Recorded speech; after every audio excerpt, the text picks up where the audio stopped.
মোৰ নামটো নন্দিতা দাস মই এজ এ প্ৰডাকশ্যন মেনেজাৰ হিচাপে কাম কৰি আছো আমাৰ উদ্দেশ্যটো হ'ল যে ৰাইজৰ মাজলৈ একদম খাঁটি সৰিয়হৰ মানে তেলটো দিয়াৰ কাৰণে আমি যতন কৰিছো মানে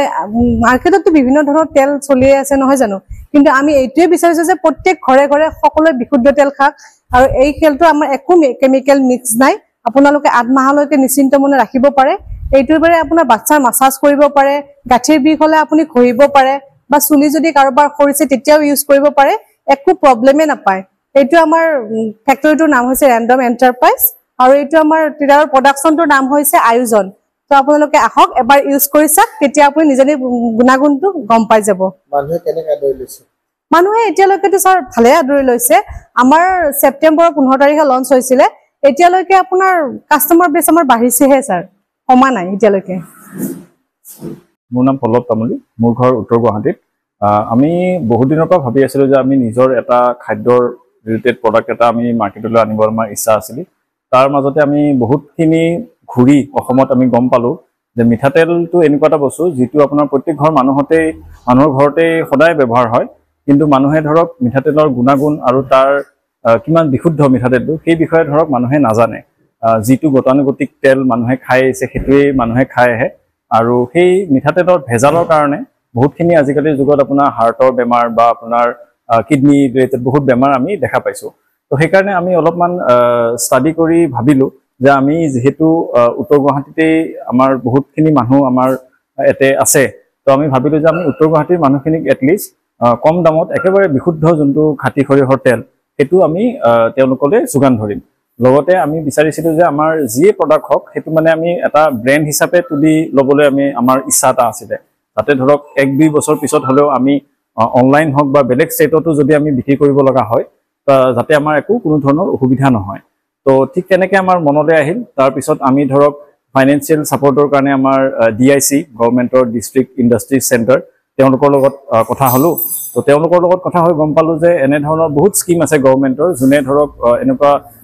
উঠি অহা ল'ৰা যোনে কোনোবাই বিজনেছ কৰিব খুজিছে তো তেওঁলোকক বহুতখিনি হেল্প কৰে তো তেনেকৈ আমি তেওঁলোকৰ থ্ৰুদি বেংক আমাৰ ইউকো বেংক নৰ্থ গুৱাহাটী তেওঁলোকৰো বহুত ছাপৰ্ট পালোঁ তো তেওঁলোকৰ ছাপৰ্টত আমি মোটামুটি আমাৰ মেচিনাৰীৰ কাৰণে যিমানখিনি আমাক প্ৰয়োজন আছিল আমি গোটেইখিনি বেংকৰ ফালৰ পৰাই আমি হেল্প পালোঁ ৰাইজৰ সহযোগ খুবেই ভাল আৰম্ভ কৰিছিলোঁ আমি যোৱা বছৰ আপোনাৰ ছেপ্টেম্বৰত তো তেতিয়াৰ পৰা এতিয়ালৈ আমাৰ প্ৰত্যেক মাহে আমাৰ কাষ্টমাৰ বেছটো বাঢ়ি গৈ আছে মানুহে খুবেই ভাল পাইছে আমাৰ এটা আমি মানে খুব গৌৰৱেৰে ক'ব পাৰোঁ যে যোনে এবাৰ তেলটো নিছে তেওঁ প্ৰত্যেকবাৰ দ্বিতীয়বাৰ মানে উভতি আহিছে আমাৰ ওচৰৰ পাজৰৰ অঞ্চলৰ ধৰক দুধেশ্বৰ ৰজদ্বাৰ অভয়পুৰ সিধাকু প্ৰত্যেক জেগাৰ পৰাই আমাৰ ঘৰৰ মানুহে ইয়াৰ পৰা তেল আহি লৈ যায় লগতে আমি কিছুমান দোকানতো আমি উপলব্ধ কৰিছোঁ যাৰ পৰাও ধৰক ভাল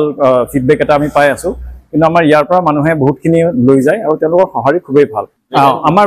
ফাৰ্মখনৰ নাম হ'ল ৰেইনড্ৰপ এণ্টাৰপ্ৰাইজ আৰু আমাৰ ব্ৰেণ্ডটো হ'ল আয়োজন কোল্ড প্ৰেছ মাষ্টাৰ্ড অইল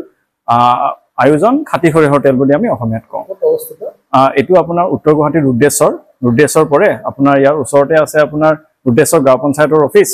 অপজিটত আমাৰ পানী টেংকিৰ ছাপ্লাই তো তলতে আমাৰ একদম ধুনীয়া পাহাৰৰ ওচৰত ঠাণ্ডা পৰিৱেশ তো তাতে আমাৰ ফাৰ্মটো আছে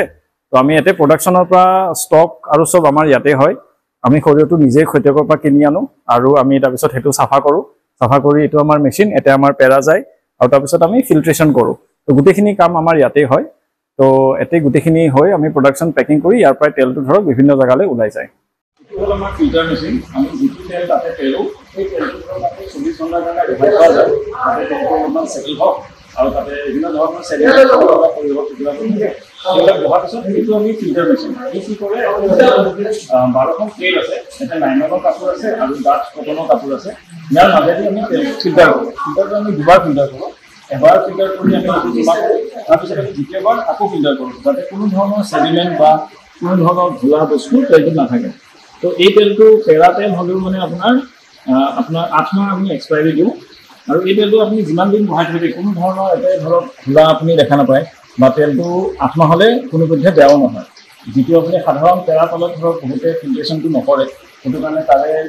তেলৰ গুণাগুণখিনি অলপ কম হৈ যায় কিন্তু আমি মানে একদম সম্পূৰ্ণ গেৰেণ্টি দিব পাৰোঁ যে আমাৰ তেলত সৰিয়হৰ তেলৰ বাহিৰে একো নাই আৰু ধৰক কোনো ধৰণৰ আপুনি ফৰেন পাৰ্টিকেল আমাৰ তেলটোত নাপাব একদম বিশুদ্ধ মানে আপোনাৰ খাঁটি সৰিয়হৰ তেল আৰু